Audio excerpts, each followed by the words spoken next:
திருவள்ளுவரின் திருமலரடிகளை நன்றாக போற்றி வணங்கி சத்குருநாதரின் பேரருளால் இன்னைக்கு அருளுடைமை என்ற அதிகாரத்துல தொடர்ந்து நாம குறட்பாக்களின் பொருளை பார்க்க போகிறோம். ஏற்கனவே 3 குறட்பாக்களினுடைய பொருளை பார்த்திருக்கோம். இந்த அருள் செல்வம் அப்படிங்கிறது மற்ற எல்லா செல்வங்களையும் விட அது மிக உயர்ந்த செல்வம் அப்படின்னு முதல்ல அதனுடைய பெருமையை நிலைநாட்டி முதல் குறளை கொடுத்தார் அப்படின்னு பார்த்தோம். ஏன் அப்படின்னா பொருள் அப்படிங்கிறது இன்னொரு செல்வம், அருள்ங்கிறது ஒரு செல்வம், பொருள்ங்கிறது ஒரு செல்வம். இந்த பொருள் செல்வம் அப்படிங்கிறது குணமே இல்லாத ஒரு அயோக்கியத்தனம் பண்றவன்கிட்ட கூட அது இருக்கு. ஆனா அருள் செல்வம் அப்படிங்கிறதுக்கு நிறைய குவாலிட்டிஸை டெவலப் பண்ணிக்க வேண்டியிருக்கு. அதெல்லாம் டெவலப் பண்ணி கொண்டாதான் நம்ம அருள் செல்வத்திற்கு நாம அதிபதி ஆக முடியும்.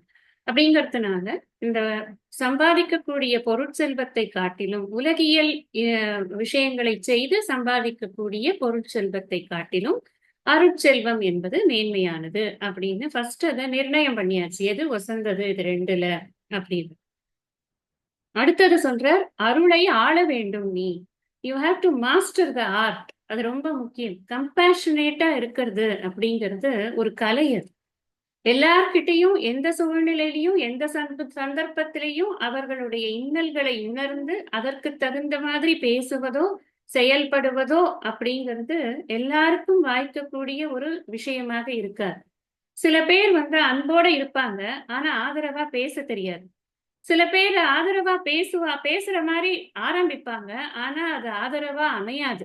உண்மைய பேசுறேன் அப்படின்னு ஆரம்பிச்சு அது ஹர்ட் பண்ற மாதிரி ஆயிடும். சம்டைம்ஸ் நம்மளுக்கே தெரியாது, நாம அப்படி நினைச்சு பேசல, ஆனா அப்படி ஆயிடுத்தே அப்படின்னு நமக்கு தோணும். சில பேர் பேசுறதுக்கே வாயும் வராது, இல்ல அடுத்தவர்களுடைய கஷ்டங்களை உணரக்கூடிய மனமும் இருக்காது. இப்படி பலவிதமாக மனிதர்களுடைய மனமானது இருக்கிறது காரணத்தினால உனக்கு நன்மை வேண்டும் அப்படின்னு சொன்னா நீ எல்லா வழிகளிலும் அருளை ஆளத் தெரிந்திருக்க வேண்டும் அப்படிங்கிறது தான் அடுத்த இன்ஸ்ட்ரக்ஷன்னே சொல்லணும். நீ அருளை ஆள வேண்டும் நல்லாற்றில் எல்லா வழிகளிலும். நீ அதாவது என்னென்ன சந்தர்ப்பங்கள் கிடைக்கிறதோ அந்த சந்தர்ப்பங்களில் எல்லாம் உன்னுடைய அருளை வெளிப்படுத்த. அருளை ஆள்வது நாங்க இது எடுக்கும் பொழுது சொன்னேன், வகுப்பை எடுக்கும் பொழுது வெளிப்பாட்டின் மூலமாகத்தான் நான் அருளோடு இருக்கிறேனா அருள் இல்லாமல் இருக்கிறேனாங்கிறது எனக்கு அடுத்தவங்களுக்கு தெரியும். இவன் இரக்க குணம் படைத்தவனா இல்லையா அப்படிங்கிறது அவனுடைய செயல்பாடுகளின் மூலமாகத்தான் தெரிந்து கொள்ள முடியும். அப்ப செயல்பாடுகள் எப்படி இருக்கணும்னா எல்லா வகையிலையும் அதை காட்டக்கூடியதாக இருக்கணும். நம்முடைய புலன்களின் மூலமாகவும் காட்டணும். நமக்கு அமையக்கூடிய சூழ்நிலைகள், வெளியில புற சூழ்நிலைகள் ஏதாவது ஒண்ணு ஒரு டிமாண்டிங் சிச்சுவேஷன் இருந்தது, நம்ம காட்டி ஆகணும், நம்மளுடைய இரக்கத்தை காட்டி இன்னொருத்தருக்கு உதவியா செய்யணும்னா செய்யறதுக்கு ஃபீல்டுல முதல்ல இறங்கணும். அதான் ரொம்ப முக்கியம். சும்மாவே உட்கார்ந்து இருந்து அருளோட இருக்கேன்னு சொன்னா பிரயோஜனம் கிடையாது. அதுதான் அடுத்த இதுல சொல்றார், அருள் சேர்ந்த நெஞ்சினார்க்கு இல்லை இருள் சேர்ந்த இன்னா உலகம் புகழ். நீ அருள் சேர்ந்த அருள் அதிகமா இருக்கு அப்படின்னு சொன்னா அதை வச்சுக்கிட்டே இருக்க முடியாது. என்ன ஆகும்னா அது தன்னை மீறி வெளிப்படுத்த கிளம்பிடும். அப்படி ஆகும் பொழுது பார்ப்பவர்களிடமெல்லாம் அந்த இரக்க குணத்தை நாம காமித்து கொண்டே இருக்கோம்னு வச்சுக்கோங்களேன். இப்ப என்ன ஆகும் அப்படின்னு சொன்னா நிறைய மனங்கள்ல நம்மளை பற்றிய எண்ணமானது ரொம்ப நல்ல எண்ணங்களாக இருக்கும். அதெல்லாம் நமக்கு ஒரு புண்ணியத்தை சேர்த்து கொடுக்கிறது. இதை நாம படிக்கும் பொழுது நாம பார்த்தோம், முன்னாடி முன்னாடி அதிகாரத்துல 4வது குறளை ஒப்பிட்டு பார்க்கணும் அப்படின்னு. புலவரை போற்றாத புத்தேள் உலகு அப்படின்னு அங்க சொன்னார். அதற்கு என்ன காரணம்ங்கிறது நாம இங்க கண்டுபிடிச்சோம். என்ன காரணம் அது? ஏன்னா அப்படி ஏன் புத்தேள் உலகம் போற்றாதுன்னா அருள் இல்லைன்னா போற்றாது, அருள் இருந்தால் போற்றி இருக்கும். இங்க சொல்ற அருள் சேர்ந்த நெஞ்சினார்க்கு இல்லை இருள் சேர்ந்த இன்னா உலகம் புகழ். அப்ப நரகத்திற்கு உனக்கு என்ட்ரி இல்லை, வேற எங்க போவ நீ? சொர்க்கத்துக்கு தான் போயாரு. இப்ப சொர்க்கத்திற்கு உனக்கு வா வா வான்னு உன்னை கூப்பிடுறதுக்கு அங்க தயாராக இருப்பார்கள், ப்ரொவைடர் நீ உன்னுடைய நெஞ்சில் அடுத்தவர்களுக்கான ஒரு இரக்கத்தை வைத்திருந்தாய் அப்படின்னு சொன்ன. எம்பத்தைஸ் பண்ணணும், அடுத்தவங்களுடைய கஷ்டத்தை எம்பத்தைஸ் பண்ணி அதற்கு ஒரு ஒரு கன்ஸ்ட்ரக்டிவ் சொல்யூஷன்ஸ் கொடுக்கறதுக்கு நமக்கு தெரியணும். இந்த இதுல ஆங்கிலத்துல ஒரு பழமொழி சொல்லுவாங்க, ஒருத்தனுக்கு மீன் பிடிக்க கத்து கொடுக்கறதுக்கு மீன் கொடுக்கறதுக்கு பதிலா மீன் பிடிக்க கத்து கொடு அப்படின்னு சொல்லுவாங்க. ஃபர்ஸ்ட் பசிய வீண் தீத்துரும். அடுத்த வேளை பசிக்க அவன் என்ன பண்ணுவான்? அதுக்கு அவனுக்கு சம்பாதிக்கிறதுக்கான வழியை கொடுக்கணும் அப்படிங்கறது அந்த பழமொழிக்கான அர்த்தம். அப்ப நாம என்ன நம்மளோட செயல்பாடுகள் எப்படி இருக்கணும்னு சொன்னா, அடுத்தவர்களுடைய பிரச்சனை என்னங்கிறத உணர்ந்து அவர்களுக்கான ஒரு சொல்யூஷனை கொடுக்கிற மாதிரியான ஒரு மன அமைப்பு நமக்கு இருக்கணும். அதுதான் அருள் சேர்ந்த நெஞ்சம் அப்படின்னு நாம புரிஞ்சுக்கணும். இன்னைக்கு நாம 244வது குறட்பாவை பார்க்கலாம். மன்னுயிர் ஓம்பி அருள் ஆழ்வார்க்கு இல்லென்ப தன்னுயிர் அஞ்சும் வினை. ஏன் நரகம் புக மாட்டாங்க அப்படின்னு சொன்னா, முதல் குறள்ல ஏன் நரகம் புக மாட்டாங்க, இன்னா உலகம் புகழ் ஏன் அப்படின்னு சொன்னா, இன்னா உலகம் புகழ் இல்லை அப்படின்னு சொல்லிட்டு, அதுக்கு என்ன காரணம்? நரகத்திற்கு போகணும்னு சொன்னா அதுக்கு நாம என்ன பண்ணிருக்கணும் அப்படின்னா, பாவங்கள் செய்திருந்தால் அந்த பாவங்கள் தான் நம்மள நரகத்திற்கு இட்டு செல்லும் அப்படின்னு நம்மளுடைய அருள் நூல்கள் எல்லாமே அப்படி சொல்றது. காமம், குரோதம், லோபம் இது 3 தான் நரகத்தின் வாயில், நுழைவாயில் அப்படின்னு கிருஷ்ணர் கீதையில டிக்ளேர் பண்றது. ஆசை, கோபம், லோப புத்தி இது 3ஐயும் நீ விட்டியானா நீ நரகத்திற்கு போக வேண்டியதில்லை. இதை யோசிச்சு பார்த்தா, மற்றவர்களுக்காக நான் ஒவ்வொரு செயலையும் மற்றவர்களுடைய நலனை கருதித்தான் செய்கிறேன் அப்படின்னு சொன்னா எனக்கு இந்த ஆசைங்கிறது செல்ஃபிஷ்னஸ், அதன் மீது ஏற்படக்கூடிய ஆசைங்கிறது குறையும். அதே மாதிரி எனக்கு ஒரு விஷயம் நிறைவேறலைன்னா எனக்கு ஏற்படக்கூடிய கோபமானது குறையும். ஏன்னா நான் எனக்காக எதுவுமே பண்ணல, நான் பண்றது பூரா சொசைட்டிக்கு தான். அப்படிங்கிற போது இது நிறைவேறலையா, சரி வேற மெத்தட ட்ரை பண்ணுவோம் அப்படின்னு வாட் நெக்ஸ்ட் அப்படின்னு மனசு யோசிக்கும். எனக்கு நினைக்கும் பொழுதுதான் நாம எனக்கு இந்த ரிசல்ட் வரலையே, அது வரலையே, இது வரலையேன்னு ஒரு ஆங்ஸைட்டி நமக்கு இருக்கு. அப்ப நான் எனக்கு அப்படி ஒருவேளை நான் பண்றது ரொம்ப நல்லா ரீச் ஆயிடுது அப்படின்னா கூட அதுல எனக்கு லோப புத்தி அப்படிங்கிறது இருக்காது. இப்ப இதெல்லாம் ரீசன்ஸ் வைத்துக் கொண்டுதான் அவர் சொல்றார், நீ உனக்கு இது 3 தான்ப்பா நரகத்திற்கு நுழைவாயில் அப்படின்னு கிருஷ்ணர் கீதையில சொல்ற. இங்கேயும் நாம பார்க்கலாம், நரகத்திற்கு அவன் போக மாட்டான்னு சொன்னா பாபகாரியங்களை அவன் செய்யாமல் இருக்க வேண்டும். இந்த காமம், குரோதம் தான் பெரிய பாபத்தை உண்டு பண்ணுகிறது. இதுவும் நாம கீதையில படிக்கிறோம். மகாசனோ மகாபாக்மா வித்யேன மிக வைரினம். எல்லாத்தையும் கனெக்ட் பண்ணினாதான் நம்ம படிக்கிற சாஸ்திரமானது நமக்கு பெரிய பிரயோஜனத்தை கொடுக்கும். ஏன்னா நான் திரும்ப திரும்ப எதுக்காக கீதையில இருந்து ரெஃபரன்ஸ் எடுக்கிறேன், வேற ஒரு இதுல இருந்து ரெஃபரன்ஸ் எடுக்கிறேன் அப்படின்னு சொன்னா, நாம ஒரு விஷயத்தை புரிஞ்சுக்கணும். வள்ளுவர் சொல்வதும் கிருஷ்ணர் சொல்வதும் வேறு வேறு அல்ல. இந்த வேதத்தில் இருக்கிறதத்தான் எடுத்து கிருஷ்ணர் சொல்லியிருக்காரு, அதைத்தான் எடுத்து வள்ளுவர் சொல்லியிருக்காருங்கிறத நம்ம மனசுக்கு மறுபடியும் மறுபடியும் மறுபடியும் நம்ம போட்டுக்கணும். இதேதோ தனி என்டைட்டி அப்படி கிடையாது.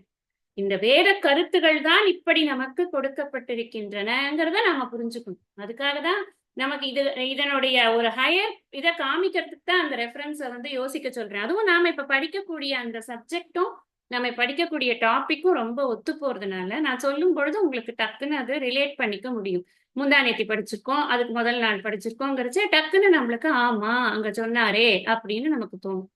இப்ப இங்க குறளுக்கு வரும்போது எப்படி என்ன கொடுத்திருக்காரு இவர், மண்ணுயிர் ஓம். யாருக்கு இங்க தன்னுயிர் அஞ்சும் வினை இல்லை, தன்னுயிர் அஞ்சும் வினை இல்லை அப்படின்னு ஒரு ஒரு ஒரு ஸ்டேட்மெண்ட் இருக்கு. யாருக்குன்னு கேட்டா, மண்ணுயிர் ஓம்பி அருள் ஆழ்வார்க்கு. மண்ணுயிர் ஓம்பி அருள் ஆழ்வார்க்கு தன்னுயிர் அஞ்சும் வினை இல்லை. இங்க மண்ணுயிர் அப்படின்னு சொன்னா என்ன அர்த்தம்னா, அழியாத உயிர். உடல் தான் அழியக்கூடியது. ஒரு பால பாடம் இருக்கு, நம்ம எல்லாரும் படிச்சிருக்கிற ஞாபகத்திலேயே வைத்துக் கொண்டிருக்க வேண்டிய ஒரு பால பாடம் இருக்கு. என்னது அப்படின்னா, நான் உடல் அல்ல, நான் உடலுக்குள் வாழும் உயிர் அப்படின்னு ஆரம்ப பாடம். அதுக்கப்புறமா நம்ம தத்துவத்தை படித்த பிறகு நான் உயிரும் அல்ல, அந்த உயிரையும் பார்த்து கொண்டிருக்கக்கூடிய சாட்சியாக இருக்கக்கூடிய உணர்வு தான் நான் அப்படின்னு நம்ம பின்னாடி படிப்போம். ஆரம்பத்துல இதைத்தான் நாம ஜீவாத்ம புத்தி அப்படின்னு படிக்கிறோம். இந்த உயிர், இந்த ஜீவன் அப்படிங்கிறது அழிவது என்பது கிடையாது. அது கிருஷ்ணர் நிறைய தடவை அதை இதுல சொல்ற 2வது அத்தியாயத்தில். எதுல சொன்னார்? ஜெய்ஹினோஸ்மின் யதா தேகே கௌமாரம் யௌவனம் ஜரா ததா தேகாந்தர பிராப்திகி தீரஸ்தத்ரண முக்கியத்தை அங்க சொல்ற. அதே மாதிரி 30வது ஸ்லோகத்திலையும் சொல்லுவார். 30வது ஸ்லோகத்துல சொல்லும் பொழுது இது ஒருத்தருக்கு மாத்திரம் அல்லப்பா, இது அத்தனை பேருக்குமே உரியது. சர்வாணி பூதானி அப்படின்னு சொல்வார். இப்போ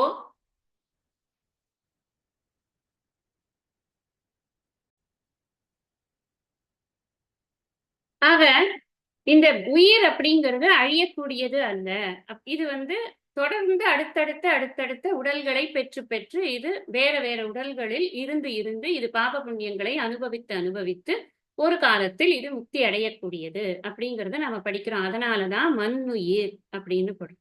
மண்ணுயிர் அப்படின்னு சொன்னா அழியாத உயிர், அழியக்கூடிய உடலில் இருக்கக்கூடிய அழியாத உயிர்.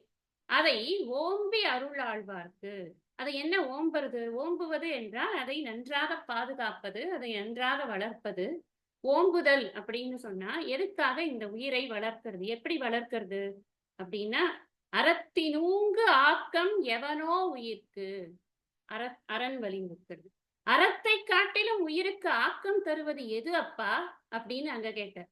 இப்பதான் நாம படிச்சோம், ஊதியம் இல்லை உயிர்க்கு.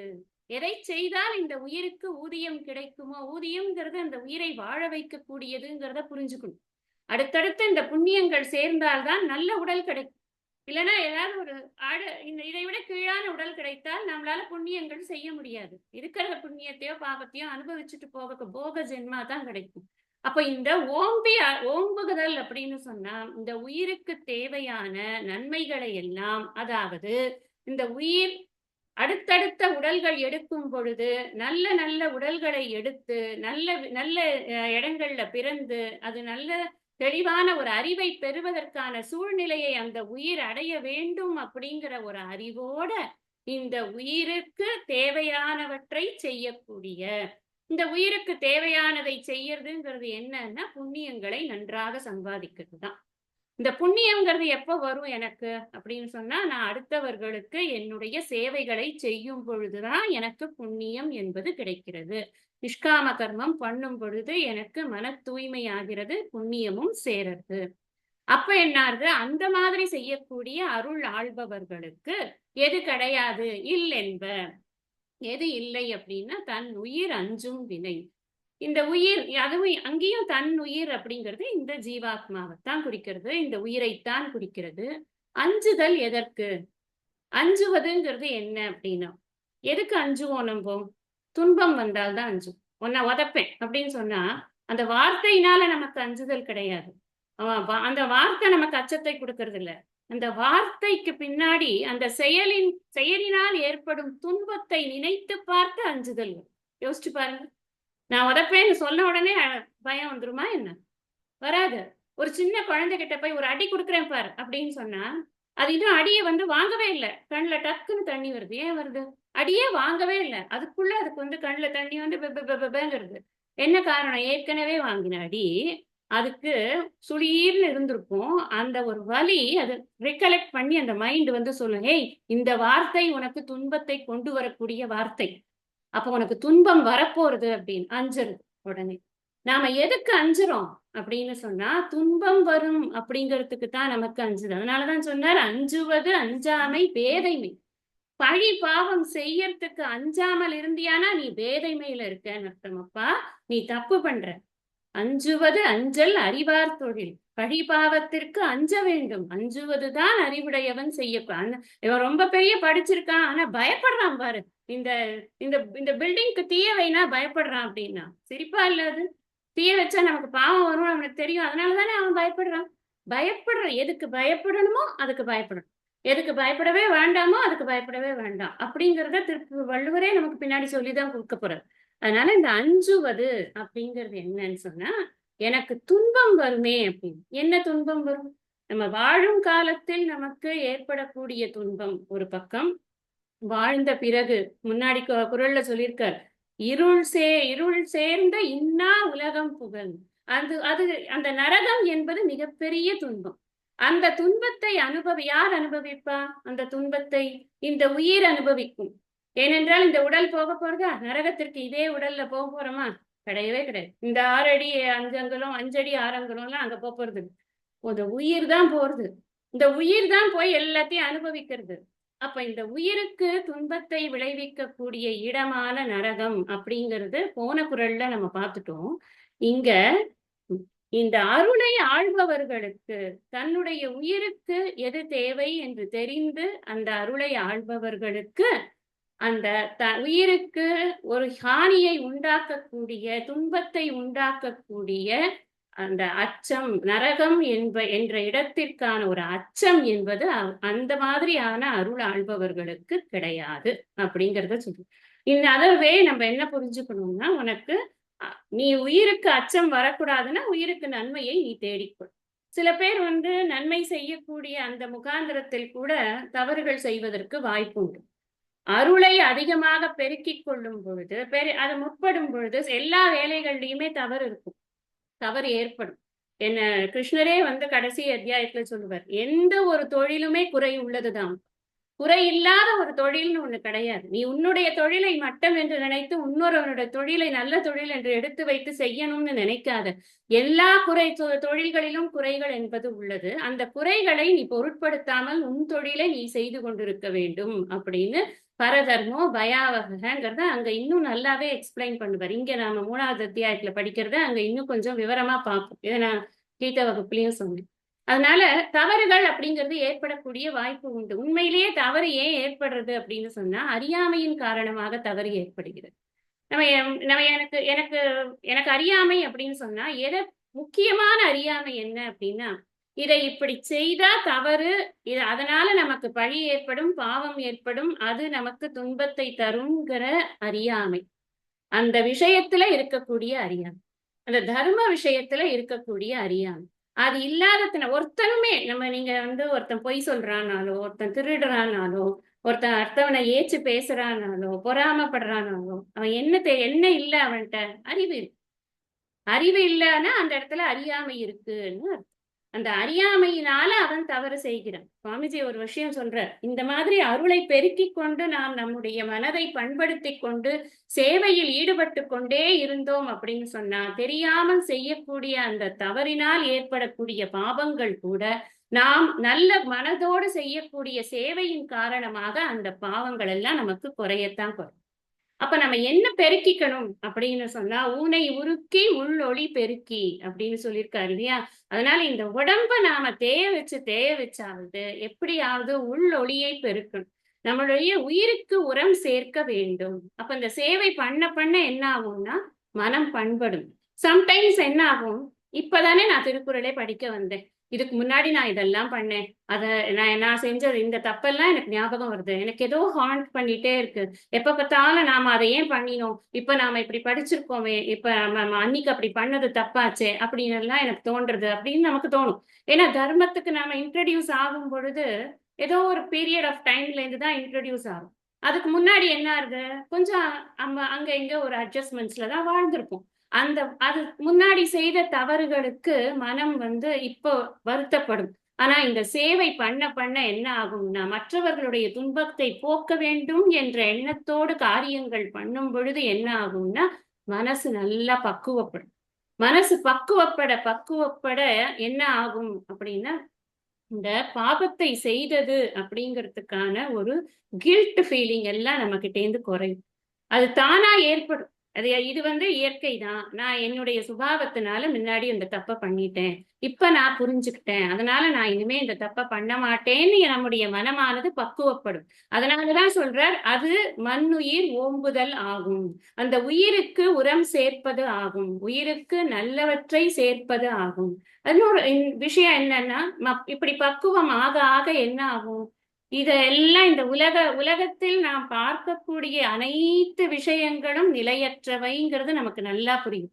இதை இன்னும் நல்லா புரிய வைப்பார் நிலையாமை அதிகாரத்துல வள்ளுவரே. நமக்கு இன்னும் கொஞ்ச நாள் கழிச்சு வந்துடும் அது. அந்த நிலையாமை அப்படிங்கிறது புரியறச்சே, அப்ப நிலைத்த பொருள் எது அப்படிங்கிற தேடல் வரும். அந்த நிலைத்த பரம்பொருளை அறிய வேண்டும் என்ற ஆவல் ஏற்படும். அந்த ஆவலானது நம்முடைய அனைத்து பாவங்களிலும் நம் மனம் செல்லாமல் நம்மை புண்ணியத்தை நோக்கி செல்ல வைக்கும். இதெல்லாம் மேஜிக் கிடையாது. இது ஏதோ நீ சர்வீஸ் பண்ணுப்பா, உனக்கு ரொம்ப நல்லது அப்படி இல்லை. சர்வீஸ் பண்ணா என்ன நடக்கும் அப்படிங்கறத தான் இங்க அந்த அந்த அருள் அப்படிங்கறத நாம வந்து ரொம்ப லைட்டா எடுத்துக்க கூடாது. ஈச் அண்ட் எவ்ரி ஆக்டிவிட்டியில அந்த அருள் வெளிப்படுறதா அப்படிங்கறத ரொம்ப அவேர்னஸோட பார்க்கணும். அதுதான் நமக்கு தன்னுயிர் அஞ்சும் வினையை தவிர்க்கக்கூடிய ஒரு ஆற்றலை தரும். இந்த வினைனா என்ன? செயல்தான் வினை. அந்த செயல்ங்கிறது நம்மள அறியாம செய்யக்கூடிய தவறுகளை தவிர்க்கக்கூடிய ஆற்றல் நமக்கு எப்ப வரும் அப்படின்னு சொன்னா, ஒவ்வொரு உயிரையும் தன்னுயிர் என போற்றக்கூடிய அந்த பண்பு வரும் பொழுது மட்டும்தான் வரும். எனக்கு அடிச்சா வலிக்கும், அவனுக்கும் வலிக்கும். அடிச்சா அவனுக்கும் வலிக்கும். இந்த புத்தி நம்ம மனசுல இருக்கிறதா என்ன ஆகும் அப்படின்னா, அடுத்தவனுடைய உயிருக்கு நாம ஒரு ஹானி, ஒரு துன்பத்தை கொடுக்க துணியவே மாட்டோம். அப்படி பண்ணோம்னா நமக்கு நம்முடைய உயிருக்கு ஒரு அஞ்சக்கூடிய தன்மை வரக்கூடிய அந்த வினையானது செய்யப்பட்டது ஆகும் அப்படின்னு. அதனால அதிகமாக நாம் மற்றவர்களை நம்மை போல பார்க்க பழகி கொள்வது அப்படிங்கிறது இந்த குறள்ல இருந்து நாம புரிஞ்சிக்கக்கூடிய விஷயமா இருக்கலாம். 245 பார்க்கலாம். அல்லல் அருள் ஆழ்வார்க்கு இல்லை வழி வழங்கும் மல்லல் மா ஞாலம் கரி. முன்னாடி சொன்ன அதே குரட்பாவோட ஒரு எக்ஸ்டென்ஷனா தான் இந்த குறளையும் நாம வந்து பார்க்கணும். அருள் ஆழ்வார்க்கு அல்லல் இல்லை. இப்பதான் நம்ம மண்ணுயிர் ஓம்பி அருள் ஆழ்வார்க்கு இல்லை. என்ன இல்லை? அதை தன்னுயிர் அஞ்சும் வினைங்கிறது தான் அல்லல். தன்னுயிர் அஞ்சும் வினை அங்க நரகம் கிடையாது அப்படின்னு சொன்ன. அதாவது மறுமையில் உனக்கு நரகம் கிடையாது. எப்போ நீ இந்த மண்ணுயிர் ஓம்பி அருள் ஆண்டா என்றால் உனக்கு நரகம் என்பது கிடையாது. சென்ற 2 குறட்பாக்கள்லையுமே மறுமை பயனைத்தான் சொல்லியிருக்க. இப்ப என்ன சொல்றாருன்னா இம்மை பயனை சொல்றாரு. அப்பா நீ அருளோடு இருக்கன்னு வச்சுக்கோயேன், இங்கேயுமே உனக்கு எந்த துன்பமுமே கிடையாது. என்ன சாட்சிங்க அப்படின்னா, இந்த வழி வழங்கும் அப்படின்னா காற்று வீசிக்கொண்டிருக்கக்கூடிய இந்த பெரிய பரந்த உலகத்தில் அப்படிப்பட்ட அருள் ஆள்பவர்கள் எப்படி இருக்கிறார்கள்னு பாரு, அதுதான் சாட்சி. இதுல ஐந்தவித்தான் ஆற்றல் அகல் விசும்புளார் கோமான் இந்திரனே சாலும் கரி. இந்த கரிங்கிறத புரியறதுக்காக சொல்றேன். கரி இஸ் ஈக்குவல் டு சான்று. அந்த வார்த்தைக்கான அர்த்தம் மனசுல இறங்கறதுக்காக சொல்றேன். கரினா என்ன அர்த்தம் புரியாது இல்லையா நமக்கு டக்குன்னு. இங்கேயும் கரினா சான்று, அங்கேயும் கரினா சான்று. சான்றுங்கிறதுக்கு தான் இந்த கரிங்கிற வார்த்தையை யூஸ் பண்ணுது. எது சான்று? எது சான்றுனா இந்த பெரிய பரந்த உலகத்துல அருளோடு இருப்பவர்கள்லாம் எப்படி வாழறாங்கன்ட்டு போய் பாரு. அவங்க எல்லாரும் ஹாப்பியா இருப்பாங்க. ஏன் ஹாப்பியா இருப்பாங்க?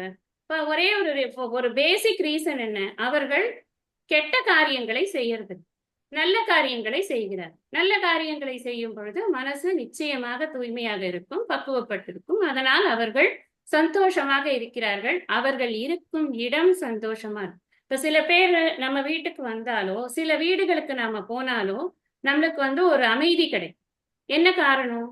ஏதோ ஒரு வைப்ரேஷன் அந்த இடத்துல இருக்கும். அவங்களுடைய நடவடிக்கைகளோ இல்ல அவங்க தினமும் பண்ணக்கூடிய ருட்டீன்னாலேயோ அந்த வைப்ரேஷன் கிரியேட் ஆயிடும். இப்ப சுவாமிஜி வர்றார் அப்படின்னு சொன்னா அந்த இடத்துல உட்கார்ந்து இருக்கும் போது கூட நமக்கு இங்க வரைக்கும் அது ஆரான்னு சொல்லுவாங்க. ஆரான்னா ஒரு ஒரு இது ஒரு ஒளி உடல். அவர்களுடைய ஒளி உடல் வந்து ரொம்ப பரவி இருக்கும். அந்த ஆராங்கிறது அவருடைய அன்புங்கிறது அவ்வளவு விரிவா இருக்கிறதுனால, அந்த அருள் அவ்வளவு விரிவா இருக்கிறதுனால ரொம்ப தூரத்துல இருந்து வரும் பொழுதே நம் மனம் அமைதியாவதை நம்மால் உணர முடியும். இதெல்லாம் ஆத்ம பிரத்யக்ஷம். நம்மளே பார்க்கும் பொழுதுதான் நமக்கு அது தெரியும். அப்படி இருக்கும் பொழுது அந்த அருள்ங்கிறதுக்கான சக்தி என்னன்னா நம்மளுடைய மனமானது அமைதி ஆகி கொண்டிருக்கிறது அப்படிங்கிறது. இதை நாம நிறைய இந்த உலகத்துல இருக்கிறவர்கள் கிட்ட நம்ம பார்க்க முடியுது. நீங்க இதுல பாத்தீங்கன்னா இனியவை குரல்ல சொன்னார், துன்புறுவும் துவ்வாமை இல்லாவும் யார் மாட்டும் இன்புறுவும் இன்சொலவர்க்கு அப்படின்னு. எப்படி ப்ரூவ் பண்ணுவீங்க அப்படின்னு கேட்டா, துன்பத்தை ஏற்படுத்தக்கூடிய வறுமை என்பது ஒரு நாளும் வரவே வராது. யாரிடமும் எல்லாரிடமும் சொற்களை கூறக்கூடியவர்களுக்கு அப்படின்னு அந்த குறளுக்கு அர்த்தம் பார்க்க. ஏன் அப்படி? ஏன்னா அவருக்கு ஒரு துன்பம் வந்தா அவர் இன்சொல் சொல்லி சொல்லி மற்றவர்களிடம் நட்போடு பழகுவதனால் அவர்கள் ஓடி வருவாங்க ஹெல்ப் பண்றதுக்கு தானே. ஒரு லாஜிக்கல் ரீசன், அவ்வளவுதான், வேற ஒன்றும் கிடையாது.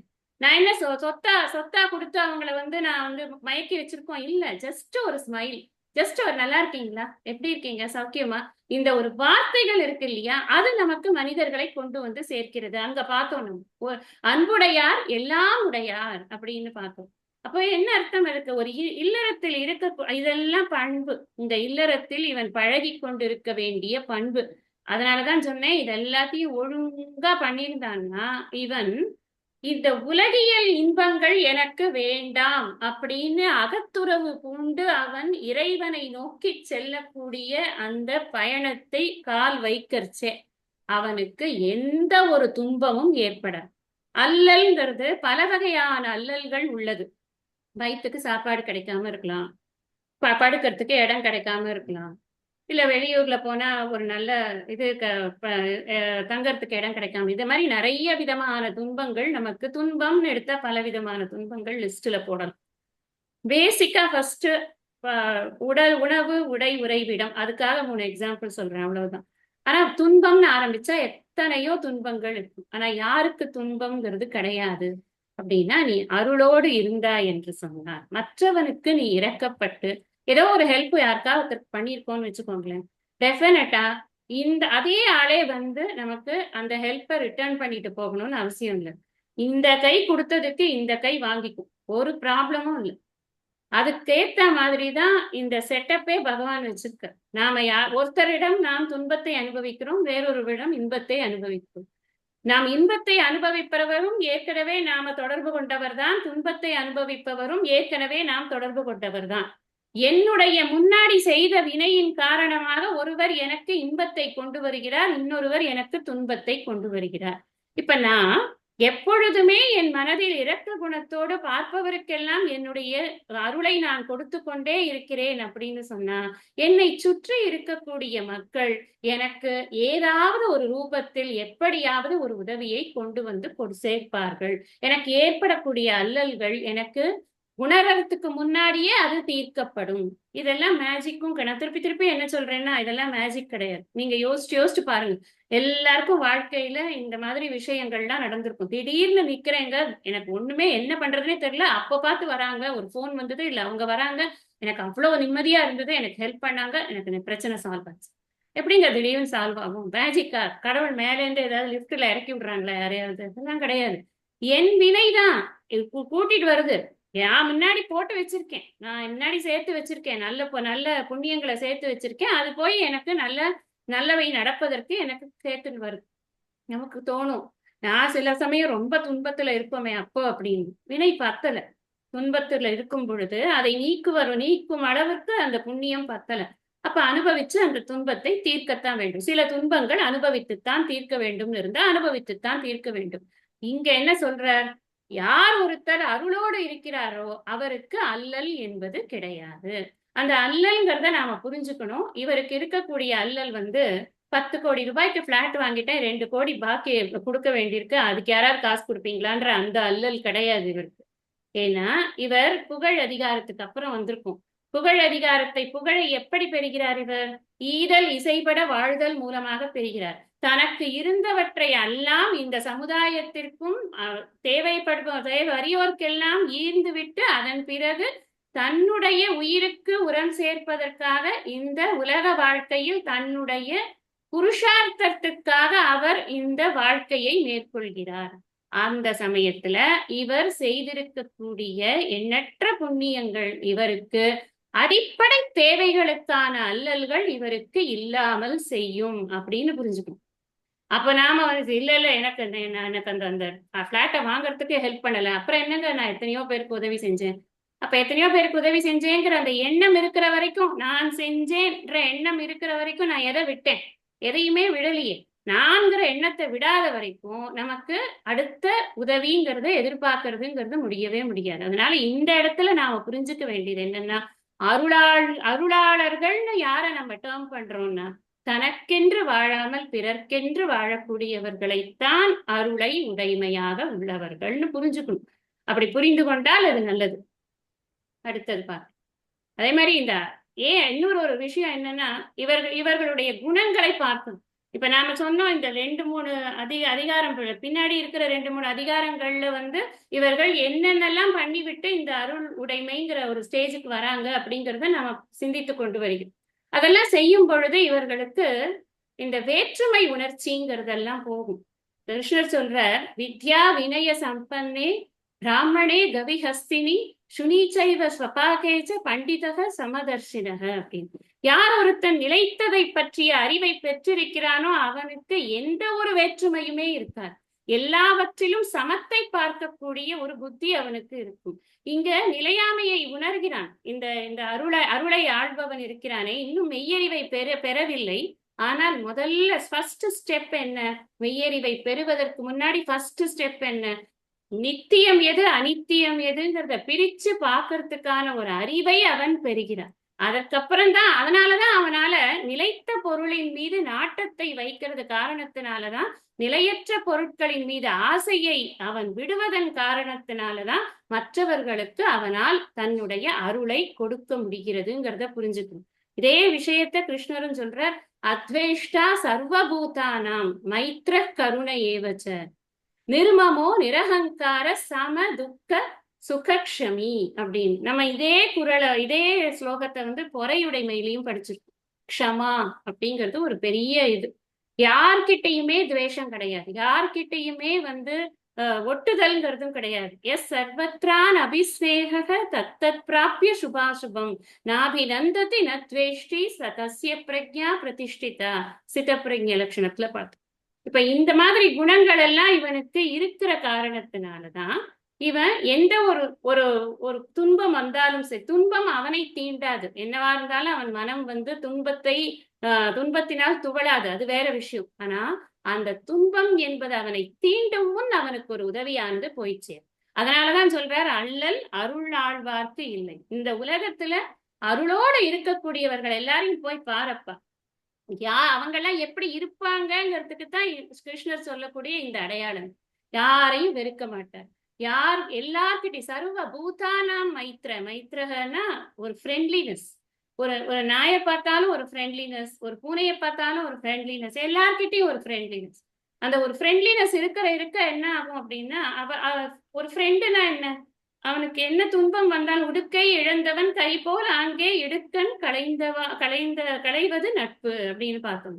அப்போ இந்த மைத்ரக அப்படின்னா என்ன அர்த்தம்? அவனுக்கு அந்த ஃப்ரெண்ட்லினஸ் இருக்கிறதுனால யாருக்கான துன்பமா இருந்தாலும் பக்குன்னு கொண்டு போய் ஓடி நிக்கிறது அப்படிங்கிற ஒரு இது வருமா இல்லையா? அப்படியெல்லாம் ஆள் சேர்த்து வச்சிருக்கான் அப்படின்னு சொன்னா அவன் எப்போதும் ஹாப்பியா தானே இருக்கும். அந்த ஹாப்பியா இருக்கக்கூடிய அந்த மனசுல எல்லார் மேலேயும் இருக்கக்கூடிய அந்த அன்பானது, அந்த இரக்கமானது அவனுக்கு எந்த விதமான துன்பமும் அவனுக்கு இல்லாமல் செய்துவிடும். அதுக்கு என்ன வேணும்னா பக்குவம் இருக்கணும். எது நித்தியம் எது அனித்தியம்ங்கிறதுக்கான ஒரு அறிவு இருக்கணும். இதெல்லாம் இருந்தது அப்படின்னு சொன்னா இந்த உலகம் இந்த உலகம் அவர்களுக்கு நந்தவனம் அப்படின்னு ஒரு ஸ்லோகத்துல சொல்லியிருக்க. இப்போ என்ன வேணும் நமக்கு அப்படின்னா மனப்பக்குவம் வேணும். அனைவரிடமும் நம்முடைய அன்பை காட்டக்கூடிய ஒரு தன்மையானது வேணும். அதுதான் இந்த ஸ்லோகத்துல இந்த குறள்ல நாம் எடுத்துக்கக்கூடிய விஷயமா இருக்கு. 246 பாட்டு. பொருள் நீங்கி பொச்சாந்தார் என்பர் அருள் நீங்கி அல்லவை செய்தொழுகுவார். இது வரைக்கும் நாம பார்த்தது என்னன்னா, இந்த அருள் ஆளக்கூடியவர்களுடைய விஷயங்களை பார்த்தோம். இப்ப அருள் நீங்கினா என்ன ஆகும்? அருள் இல்லாமல் இருக்கிறார்கள், அவங்களுக்கு ஒரு ஒரு ஒரு என்ன சொல்றது, கடுமையான மனதை கொண்டவர்களாக இருக்கிறார்கள். அவர்களுக்கு என்ன ஆகுங்கிறத அடுத்ததுல சொல்றாரு. அருள் நீங்கி அல்லவை செய்து ஒழுகுவார். அருள் நீங்கினாலே அல்லவைதான். அடுத்தவனுடைய கஷ்டத்தை நம்முடைய கஷ்டமாக பார்க்கும் பொழுதுதான் நம்மால் ஒருத்தனுக்கு நல்லவை செய்ய முடியும். அடுத்தவனை நம்மளுக்கு ஈக்குவேட் பண்ணி பார்க்கவே முடியல அப்படின்னு சொன்னா அப்புறம் நாம செய்யறது பூரா அல்லவைதான். அல்லவைங்கிறது என்னுடைய சுயநலத்திற்காக நான் செய்யக்கூடிய தீய செயல்கள் தான் அல்லவை. அப்ப அந்த இரக்கமே இல்லாமல், அல்லவைங்கிறது அறத்திற்கு எதிரான செயல்கள் அப்படின்னு போட்டுப்பீங்க. அறத்திற்கு எதிரான செயல்களை செய்து வாழக்கூடியவர். அருள் நீங்கி அல்லவை செய்து ஒழுகுவார் பொருள் பொச்சாந்தார் நீங்கி என்பர் அப்படின்னு. பொருள்னா இந்த இடத்துல என்னன்னா உறுதி பொருள் அப்படின்னு அர்த்தம். உறுதி பொருள்னா என்ன? உறுதி பொருள்னா அறம் அப்படின்னு.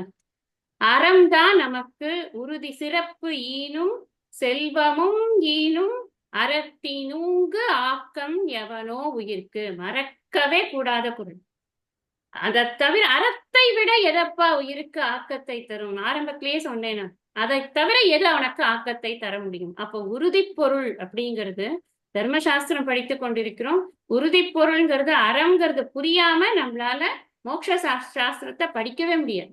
அதனால இதை புரிஞ்சுக்கணும். நம்ம எப்பவுமே தர்மத்தின் வழியில் தான் செல்ல வேண்டும். அறம்தான் நம்மை காக்கும். அறத்தினூங்கு ஆக்கம் இல்லை அப்படிங்கிறத புரிஞ்சுக்கணும். அறத்தான் வருவதே இன்பம். இந்த அறம் வலியுறுத்தல எல்லா குறளும் உரு போட்டு தினம் சொல்லிக்கொண்டே இருக்கணும். அப்பதான் நம்மளால இதை வந்து கடைபிடிக்கிறதுல ரொம்ப ஈஸியா இம்ப்ளிமெண்ட் பண்றதுக்கு நம்மளால முடியும். அப்புறம் இந்த துன்பம் அப்படிங்கிற பொருள் நீங்கி பொச்சாந்தார் அப்படிங்கிற பொச்சாந்தார் அப்படின்னு அந்த உறுதி பொருளிலிருந்து அவர் பொச்சாந்தார். பொச்சாந்தார்னா மறந்து போயிட்டார் அப்படின்னு அர்த்தம். மறந்தவர்னு அர்த்தம். பொச்சாவாமைனே ஒரு அதிகாரம் படிக்கப்படும். மறதியை பற்றி ஒரு அதிகாரம் சொல்ல போகிறார். இதுல பின்னாடி உறுதி பொருளை மறந்து போகிறார். இப்ப நம்ம முதல்ல இதுல என்ன பார்த்தோம்? ஃபர்ஸ்ட் ஆரம்பிச்சா என்ன பார்த்தோம்னா, எதுக்காக அருள்? அருளை வச்சு என்ன பண்ண போறோம் அப்படின்னா, அறம் பொருள் இன்பம் வீடுங்கிறதுல இந்த வீடு பேருக்கான நுழைவாயில் எதுன்னா அருள் தான். அருள்ங்கிறது இருந்தாதான் சுயநலம்ங்கிறது இல்லாம இருக்கும். சுயநலத்தை விட்டாத்தான் நாம உயர்ந்த நலத்தை உயர்நலம் உடையவன் எவனவன் அப்படின்னு கேட்டார். அந்த உயர்ந்த நலத்தை நாம் நாட வேண்டும் அப்படின்னு சொன்னா சுயநலம்ங்கிறது நமக்கு இல்லாமல் இருக்கும். அப்ப என்னன்னா அதை மறந்து போயிடுறான். அவன் மறந்து போனதுனால என்ன பண்றான்? அருள் நீங்கி அல்லவை செய்கிறான். இரக்கம்ங்கிறது அவனுக்கு சுபாவமா இருந்தால் கூட அவனுடைய குறிக்கோள் என்ன அப்படிங்கிற அவனுடைய வாழ்க்கையினுடைய குறிக்கோள் என்ன அப்படிங்கிறத அவன் மறந்து போகிற காரணத்தினால அந்த குறிக்கோளிலிருந்து நீங்கி விலகி அவன் அறவழியில் வாழாமல் இருக்கிறான் அப்படின்னு சொல்லியிருக்கு. ஏன் அவன் பண்றான்? இப்ப என்னன்னா, பொருள் நீங்கி பொச்சாந்தார் என்பர் அருள் நீங்கி அல்லவை செய்து ஒழுகுவார். யார் ஒருத்தர் குறிக்கோளை மறந்து அதிலிருந்து நீங்கி விலகி வாழ்கிறார்களோ அவர்கள் அருள் நீங்கி இரக்க குணமே இல்லாமல் தீய செயல்களை எல்லாம் செய்து துன்பத்தை ஏற்படுத்தி கொண்டு இருப்பார்கள் அப்படிங்கிறதுதான் இந்த குறளுக்கான ஒரு அர்த்தம். இந்த இது ஏன் ஏற்படுறதுன்னா சிம்பிள் ரீசன். இத மறக்கிறதுங்கிறது எதனாலன்னா சுயநலமாக சிந்திக்கிற காரணத்தினால தன்னுடைய குறிக்கோளை கூட அந்த சுயநலமானது மறந்து போகிறது. சுயநலத்தை விட்டு பொது நலத்தில் கவனம் செலுத்தி மற்றவர்களுடைய துன்பத்தை பற்றி கொஞ்சம் சிந்திச்சான் அப்படின்னு சொன்னா என்ன ஆகும் அப்படின்னா, அப்ப இவனுக்கு அல்லல்ல இருந்து இவன் அல்லல் கொடுக்கறதுல இருந்து விடுபடுவான். ஃபர்ஸ்ட் இவன் அந்த அல்லல் இவனுக்கு தான் மறுபடியும் அல்லலை கொடுக்கும். இவன் என்ன பண்றான் அப்படின்னா, இந்த மறக்கிறதுங்கிறதுக்கு சுயநலம் அப்படின்னு ஒரு காரணம் சொன்ன. இந்த சுயநலம் என்ன பண்றதுன்னா, என்ன வாய்ப்புகள் இருந்தாலும் அதுல தனக்கென்ன ஆதாயம்னு தேடுறதுக்கு முற்படுறது. அதுக்கு இப்ப எனக்கு என்ன ஆதாயம் அப்படின்னு நாம நினைக்க ஆரம்பிச்சோம்னா, அந்த ஆதாயத்தை அடைவதற்கு நான் அதர்மமான வழிகளை கூட நான் சூஸ் பண்ணுவேன். இப்ப அதர்மமான வழிகள்ல நான் என்னுடைய வாழ்க்கையை வாழ ஆரம்பிச்சேன் அப்படின்னு சொன்னா என்னுடைய குறிக்கோள் அப்படிங்கிறது எனக்கு மறந்துதான் போகும். அப்ப என்ன ஆகும்? பழைய குருடி கதவை திரடியும் பேக் டு ஸ்கொயர் ஒன். மறுபடியும் நான் பணம் சேர்க்கறது, நான் லேவிஷா ஸ்பெண்ட் பண்றது, இப்படின்னு நான் வாழறதுக்கு இதுக்கும் அருளுக்கும் எந்த சம்பந்தமும் கிடையாது. எவ்வளவு இருந்தாலும் சரி, பணம் இருந்தாலும் சரி, யார் ஒருத்தன் குறிக்கோளில் நிலையாக இருக்க வேண்டும் என்று நினைக்கிறானோ அவனுக்கு பொருட்செல்வம் என்பது அவனுக்கு ஒரு நாளும் உதவாது. அதைத்தான் பின்னாடியும் சொல்லுவார். பின்னாடி அடுத்த 2 குறள் கழிச்சு சொல்ல போற. பொருள் அற்றார் பூப்பர் ஒரு கால் அப்படிங்கிற குறள்ல சொல்லுவார். அதனால பொருட்செல்வம் அப்படிங்கிறது நமக்கு உதவிடும் அப்படின்னு நாம நினைக்க கூடாது. இதையே இங்க சொல்றாரு இவர். அருள் உடைமை அப்படின்னு சொல்லிட்டு அருள் இதுதான் அதுதான் சொல்லிட்டு இருக்காரு. அதோட விட வேண்டியதானே. ஏன் இப்ப இதை சொன்னார்னா, எந்த சூழ்நிலையிலும் மனமானது ஒரு வேதை. அது எப்ப வேணாலும் மாறும். எப்ப வேணாலும் அது இது டெம்ப்ட் ஆயிடும். இந்த தவறுகள் செய்வதற்கு. அப்படி தவறுகள் செய்யறதுக்கு டெம்ட் ஆயிடுத்து அப்படின்னு சொன்னா அப்ப அவன் என்ன ஆகும்? அது அதர்மம் தான் செய்யும். துரியோதனன் செய்யாத அதர்மத்தையா நம்ம பார்க்க போறோம்? என்னென்ன அக்கிரமம் எல்லாம் பண்ணினான். ஆனா அவன் ஒரு வார்த்தை சொல்றான் கிருஷ்ணர்கிட்ட, என்ன தெரியுமா? ஜானாமி தர்மம் நச்சமே பிரவருத்திகி. எனக்கு நல்லா தெரியும், தர்மம்லாம் நல்லா தெரியும், சூப்பரா நான் படிச்சிருக்கேன். நான் மட்டும் என்ன படிக்காமையா இருக்கேன்? நானும் தான் குருகுலம் எல்லாம் போனேன், நானும் தான் எல்லாம் படிச்சேன். ஜானாமி தர்மம் நச்சமே பிரவருத்திகி ஜானாமி அதர்மம் நச்சமே நிவൃத்திகி. அதையும் சொல்லிவிட்டேன். எனக்கு அதர்மமும் தெரியும், ஆனா நான் அதுல இருந்து நிவൃத்தி பண்ணிக்க மாட்டேன். இப்ப புத்தி பாருங்க இப்படி இருக்கு. விநாச காலே விபரீத புத்தி. எல்லாம் தெரிஞ்ச முட்டாளம். நல்லா தெரிஞ்சு எப்படியெல்லாம் இப்ப வாழணும்னு தெரிஞ்சு கூட அதன்படி வாழாத ஒரு முட்டாளன். அவனுக்காகவே ஒரு அதிகாரம் எழுதியிருக்கார் பின்னாடி. நம்ம வாய்ப்பு, இறைவனுடைய அருள் இருந்ததுன்னா நம்ம படிப்போம். பொருட்பால் படிச்சோம்னா அதுல பேதைமைன்னு ஒரு அதிகாரம். இவனை மாதிரி ஆட்களுக்குன்னே ஒரு அதிகாரம் இருக்கு. படிச்ச முட்டாளுக்குன்னே ஒரு அதிகாரம். அப்ப என்ன அர்த்தம் அப்படின்னா, இந்த முட்டாள்களை திருத்தவே முடியாது. இப்ப அறிவாளி என்ன பண்றான்? தப்பு பண்ணா கூட அவன் தன்னுடைய தவறுகள் மூலமாக பாடத்தை கற்றுக்கொள்கிறான். இங்க நாம பேசிக்கொண்டிருப்பது அறிவாளியை பற்றியும் முட்டாளை பற்றியுமே அல்ல, ஆனால் அருளாளர்களை பற்றி. அருளாளர்கள் அப்படிங்கிறவர்களுக்கு என்ன மாதிரியான ஒரு இது இருக்கணும், மைண்ட் இருக்கணும் அப்படின்னா, யாரிடமும் வெறுப்பு இருக்கக்கூடாது, எல்லோரிடமும் ஒரு சிநேக பாவம் அவர்களுக்கு இருக்க வேண்டும். அனைவருக்கும் ஹிதத்தை, நல்லவற்றை செய்யக்கூடிய ஒரு குணமானது அவர்களுக்கு இருக்க வேண்டும். அது இருக்கணும்னா உறுதி பயன் என்ன அப்படிங்கிறது தெரியணும். முக்தி என்பது என்ன? அமைதியான ஆனந்தத்தை அடையக்கூடிய வழி என்பது என்ன? அதற்கு முதல் படி என்ன அப்படின்னு தெரியும். அந்த முதல் படி என்னன்னா, யாரிடமும் வெறுப்பு பாராட்டாமல் இருக்கக்கூடிய இரக்க குணத்தோடு இருப்பது, வெறுப்பின்றி தொண்டு ஆற்றுவது அப்படிங்கிறது தான் அதனுடைய முதல் படி. மேற்கொண்டு இருக்கக்கூடிய குரட்பாக்களின் கருத்துக்களை எல்லாம் நாம அடுத்த வகுப்புல படிக்கலாம். இப்ப நாம பாராயணத்தை ஆரம்பிக்கலாம்.